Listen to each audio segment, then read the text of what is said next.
போற்றி துதிப்போம் என்கே ஏவதேவனே புதிய கிருபையுடனே.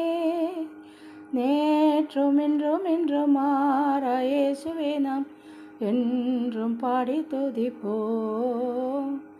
நேற்றும் இன்றும் என்றும் மாறா இயேசுவே நாம் என்றும் பாடி துதிப்போம். இயேசு என்னும் நாமமே என் ஆத்துமாவின் கீதமே, என் நேசரேசுவே நான் என்றும் ஏற்றி மகிழ்ந்திடுவேன். என் நேசரேசுவே நான் என்றும் ஏற்றி மகிழ்ந்திடுவேன்.